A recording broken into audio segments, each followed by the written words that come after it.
Imagine standing on the bridge of like a hypermodern ship. You're completely surrounded by the hum of integrated electronic navigation systems, glowing screens, digital charts, satellite uplinks. Right, the absolute cutting edge. Exactly. It's the cutting edge of maritime technology. And yet, if you look over at the navigator, you might catch them checking the ship's compass using a technique that literally just requires the sun, a simple bearing ring, and, well, a book of printed numbers. Yeah, it's this ancient geometric practice happening right alongside all that digital age tech. I mean, it's just a wild contrast. It really is. You have this purely geometric, electronics-free navigation still holding its ground on a computerized bridge. The reliance on those fundamental physical relationships hasn't vanished just because we, installed better screens. Totally. And that brings us to today's deep dive. We are looking at this fascinating article by Captain Raghu Sharma. It's titled Amplitude, Understanding Horizons, Visual Cues, and Practice. Right, a great piece. Yeah, and our mission today is to basically rescue this vital navigational tool from the realm of just mindless rote memorization. Because Sharma points out a glaring contradiction in how this check is actually practiced on the bridge today. He really does. That survival of amplitude in the digital age proves a vital point, right? Yeah. Simple, independent systems are often the most resilient. Right. But that resilience only exists if the person operating the system actually understands the mechanics of what they're doing. Yeah. And right now, we have an issue. Yeah, generations of navigators are kind of just mashing together theoretical definitions and like examination shortcuts into this messy, misunderstood routine. Exactly. They just memorize the steps to pass the officer of the watch exam or, just to get the paperwork done before their shift ends. They know the sequence of buttons to press, but the underlying geometry, the actual why of the maneuver, has been completely lost. And the root of almost all of this misunderstanding comes down to a tale of two entirely different horizons. Okay, let's unpack this, because this is where the theory actually breaks down in practice, right? Right. The entire amplitude method relies on a strict theoretical condition, but the navigator out on the bridge wing only has their physical eyes. They're trying to observe a mathematical concept in a very messy physical world. So let's draw the line between those two horizons. The first one is the theoretical one, the one that navigational tables like Norie's nautical tables or the UKHO nautical almanac rely on. Yes, Captain Sharma refers to this as the celestial horizon, or sometimes the rational horizon. Okay, so what is that exactly? That is the absolute foundation of the math. The celestial horizon is a strictly mathematical reference plane. It assumes a highly specific astronomical condition. Right. When the tables give you a calculated true value for amplitude to compare your compass against, they assume that the exact center of the sun is resting precisely on this mathematical plane. So to visualize this, it's almost like the hidden wireframe of a video game, right? That's an interesting way to put it. Yeah, like it's a perfect mathematical geometric plane passing right through the absolute center of the Earth, completely perpendicular to gravity. It's mathematically flawless, but totally invisible to the player inside the game. That is an incredibly accurate way to picture it, actually. Yeah. It assumes the observer is standing exactly at the center of the Earth, looking out along that perfectly flat plane. But obviously the navigator isn't standing at the Earth's core. No, of course not. They're standing on a steel box, maybe 20 meters above the actual water. Which means they're working with the second horizon, the visible horizon. That's the actual physical line of the sea meeting the sky that they can see with their own two eyes. Exactly. And the fundamental disconnect here is that the visible horizon and the invisible celestial horizon do not match up at all. Wait, why not? Well, they don't match up because you have to account for two major physical realities that distort what the observer sees. First, as you mentioned, the observer is standing well above sea level. Right, the height of the bridge. Yeah, the height of the ship's bridge creates a literal downward dip in your line of sight to the physical water. Your eyes physically have to angle downward to hit the horizon. Okay, that makes sense. What's the second reality? The second one is far more significant. The Earth's atmosphere literally bends the light coming from the sun. Atmospheric refraction. So as the light from the sun enters the Earth's atmosphere, it hits increasingly dense layers of air, which slows the light down and bends its path downward toward the surface. Right. And because our human brains naturally assume light travels in a straight line, when that bent light enters our eyes, we project the image of the sun backward along a straight path. Oh, wow. So this makes the sun appear physically higher in the sky than it actually is. Exactly. Because of this combination, The dip from the height of the eye pulling our physical horizon down, and the atmospheric refraction pulling the visual image of the sun up. The visible horizon actually sits significantly below the theoretical celestial horizon. But if the mathematical plane is completely invisible and the visible horizon is sitting below it, the navigator is effectively blind to the baseline. They are. I mean, they can't align a compass bearing to a mathematical phantom they can't see. So how on earth do they match them up? They can't. Which forces them to rely on the only physical proxy they have available, the sun's actual disk and where it sits relative to the water. Okay, so we need a visual hack. Precisely. The navigator requires a practical way to recognize, just by eye alone, that theoretical moment on which all the tables are based.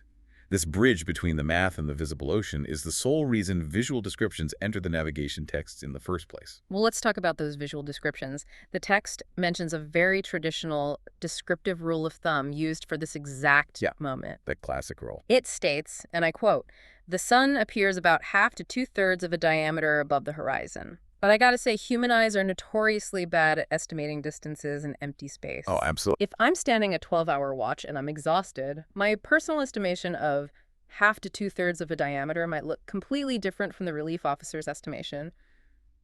Navigation is an unforgiving science, right? It's very unforgiving. So why use words like about or approximately? You're injecting massive human perception errors into absolute geometry. Well, what's fascinating here is that the language sounds vague, but it is actually an expression of incredibly precise, albeit shifting, math. The text uses about because the actual physics dictate a range, not a fixed point. Okay, show your work on that, because half a diameter feels like a total guess to me. Let's break down the exact geometry of what the atmosphere is doing to the light. Near the horizon, atmospheric refraction, displaces the sun by approximately 34 minutes of arc. Got it, 34 minutes. Then you add the downward dip of the visible horizon from the height of a typical ship's bridge, which usually adds another 5 to 6 minutes of arc. Okay, so 34 plus 6. Exactly. Together, these physical effects separate the visible horizon from the celestial horizon by about 40 minutes of arc. So the entire invisible framework, the mathematical wireframe where the sun is actually sitting, is floating roughly 40 minutes of arc above the physical line of the water we see. Correct. Now, bring the size of the sun into the equation. The sun's total apparent visual diameter in the sky is about 32 minutes of arc. Which means its radius from the absolute center to the outer edge is 16 minutes. You've got it. So when the sun's absolute center is mathematically crossing that invisible celestial horizon, where is it visually? Well, if the center is 40 minutes of arc above the visible horizon, and the bottom edge of the sun is 16 minutes below the center, the bottom edge is sitting 24 minutes of arc above the water. Yes. And 24 minutes is exactly 3/4 of the sun's 32-minute diameter. Oh, wow. So when the sun center is resting on the mathematical plane, the entire visual disk appears to be floating completely above the visible horizon. That perfectly explains the half to two-thirds visual rule, though I guess it's actually closer to 3/4 under standard conditions. It is. But it fluctuates based on the daily atmospheric pressure, the temperature, and the specific height of your ship's bridge. Ah, so that's why the rule has to say about. It's a visual indicator of a theoretical position that flexes with the weather. Exactly. The vagueness is a necessary concession to the atmosphere. It's not a rigid fraction. It is an organic visual cue pointing to a rigid mathematical truth. Okay, here's where it gets really interesting, though. People don't naturally talk about the center of the sun when they watch a sunset. No, we don't. Yeah. We usually look at the edges. Right, we look at the water and say, the bottom edge just touched the sea, or the top edge just disappeared. The article calls these edges the sun's limbs, the upper limb, and the lower limb. Just the limbs. So because a sunset physically looks like the reverse of a sunrise, does the rule or the math change depending on which limb is touching the horizon? It does not. And this is a major point of confusion that Captain Sharma's article clears up. The references to the sun's limbs in standard navigation texts are strictly descriptive aids. Really? They don't change the calculation at all? Not at all. They are crutches to help the observer recognize the moment. The reference point for the navigational tables is always the sun's center relative to the celestial horizon. So even if I'm watching the bottom limb touch the water, I am still calculating for the center. Always. When that mathematical condition is met, The sun's disk appears displaced above a visible horizon by the exact same amount, regardless of whether it's rising in the east or setting in the west. Because atmospheric refraction and dip act in the exact same downward pulling manner in both cases. Precisely. You aren't calculating a formula based on the limb. You're just using the limb's relationship to the water to guess where the center is. So the limb is just like the visible packaging around the invisible data point. That's a great way to put it. Okay, we've established that this visual hack works beautifully, looking for the sun hovering above the water. But the atmosphere doesn't behave identically everywhere on Earth. No, it certainly doesn't. If I'm sailing near the equator versus navigating near the Arctic Circle, the geometry has to warp, right? Latitude is a critical, often overlooked variable.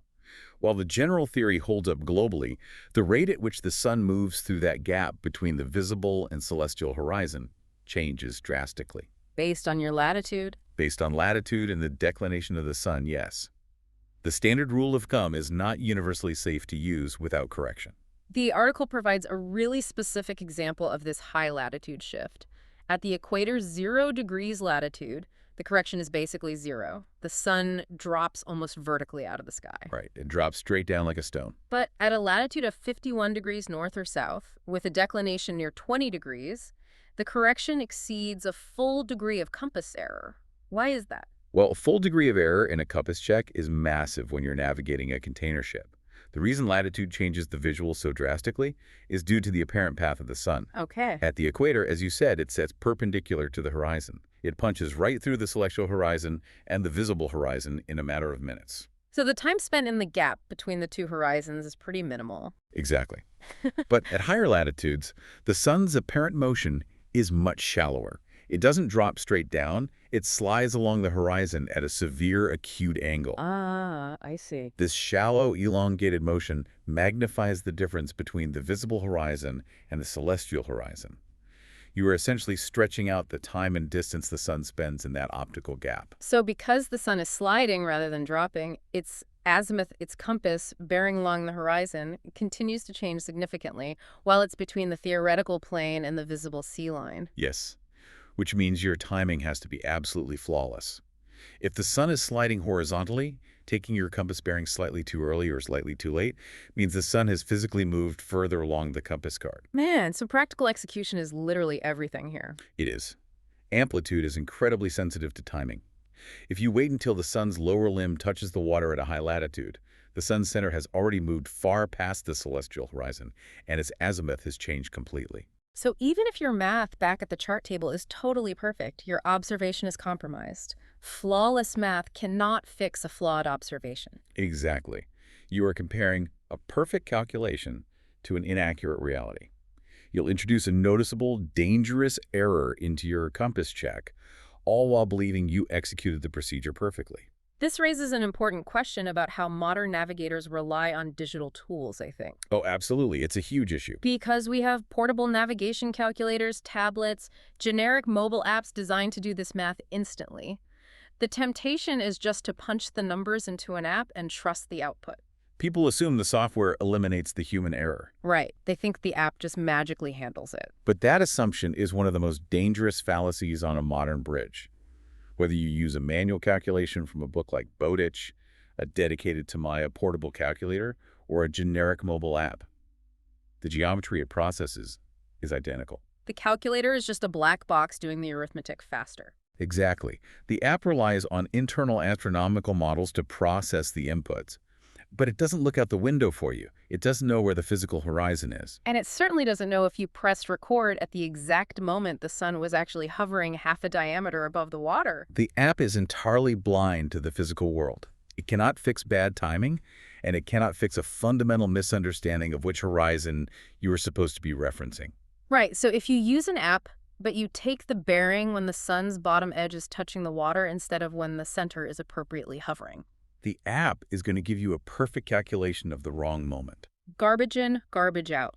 The app generates a highly precise, completely inaccurate number, and the navigator confidently adjusts their compass based on a phantom error. What's worse is that general-purpose apps or unofficial spreadsheets often don't even state the mathematical assumptions their algorithms are based on. Wait, really? Yeah. They don't tell the user whether they're correcting for standard refraction or assuming a visible horizon. This makes independent verification of the tool essential. Wow. For simple amplitude determinations, specialized software isn't just unnecessary. It often introduces a false sense of security. If your timing is correct and your inputs are pulled accurately from authorized references, basic tables are entirely sufficient. Because the tool doesn't improve the accuracy of the physical observation, the accuracy comes entirely from the human's mastery of the environment. Yes, if you just memorize that you need to punch numbers into a glass screen when the sun looks a certain way, you are entirely disconnected from the physical reality of what you're measuring. You're trusting a visual cue without knowing the invisible forces of refraction, dip, and geometry that created it. And when atmospheric conditions change, like when there's a temperature inversion that radically alters the refraction, Right. or when you sail into high latitudes where the sliding motion of the sun breaks the standard rule of thumb, the navigator who only memorized the road steps will fail. They won't know why the numbers don't make sense because they never understood the mechanism behind the numbers in the first place. Exactly. Amplitude survives today because it is pure, simple spherical geometry applied with human judgment. The math hasn't changed, but our connection to the theory fades into routine if we don't actively maintain it.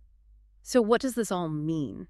Once you understand the mechanics of the atmosphere and the geometry of the Earth, amplitude isn't just a rule you memorize.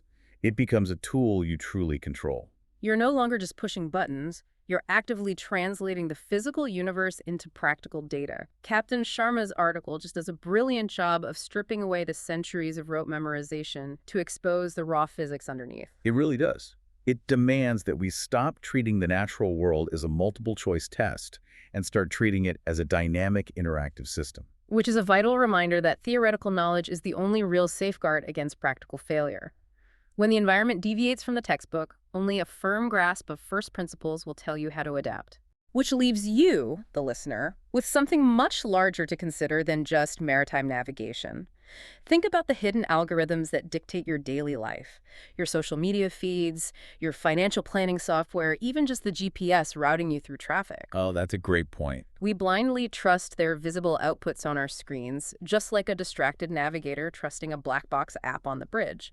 But what invisible, underlying mathematical assumptions are those algorithms making about your behavior or your environment? We memorize how to interact with the interface, but we rarely understand the mechanics of the system itself. Exactly. So next time you blindly follow a digital shortcut or an everyday rule of thumb, ask yourself, what physical or structural reality is this algorithm failing to observe? What's the visible horizon? And what's the celestial horizon I'm actually trying to measure? It's a critical question for the modern age. What? We really cannot afford to let our understanding of the world become a black box. Yeah, absolutely cannot. Well, thank you for joining us on this deep dive into the invisible geometry of the everyday. Keep questioning the algorithms beneath the surface, and we will see you next time.